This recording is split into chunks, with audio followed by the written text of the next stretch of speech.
सामीन, एक दफा हजरत बिलाल जब हजरत उमर से मिलने आ रहे थे तो जब हजरत बिलाल दरवाजे से दाखिल हुए तो फारूक आजम ने कुर्सी छोड़ दी, हाथ बांधकर कोने में खड़े हो गए। काला रंग, नाम लिखना नहीं जानते, कैसर कसरा को खातिर में न लाने वाले उमर बिलाल के सामने खड़े हो गए। लोग कहने लगे, उमर कौन आ रहा है जिसके लिए आपका ये इस्तकबाल है? हजरत बिलाल आए, कहने लगे, अमीरुल मोमिनीन क्या कर रहे हैं? हजरत उमर ने बाजू पकड़ा और अपनी कुर्सी पर बिठाया। हजरत बिलाल कहने लगे, हुजूर मैं गुलाम हूँ, मुझे तो तरीके भी नहीं आते उन कुर्सियों पर बैठने के। मैं गरीब माँ का बेटा, गुलाम बाप की औलाद हूँ।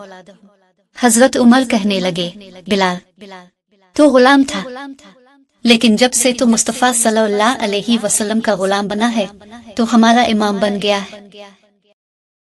फरमाया, मुझे वो दिन याद है जब मक्का फतह हुआ था, बुत टूट गए थे, बड़े बड़े सरदार थे और मेरे नबी सल्लल्लाहु अलैहि वसल्लम ने फरमाया, बिलाल से कहो कि काबा की छत पर चढ़ के अजान दे।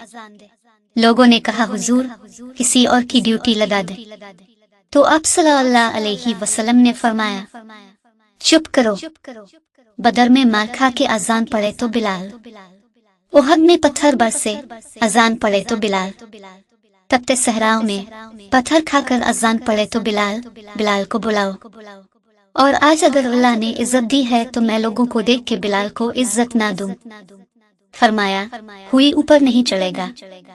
अबू बकर भी नीचे, उमर भी नीचे, उस्मान और अली, तलहा और जुबैर भी नीचे।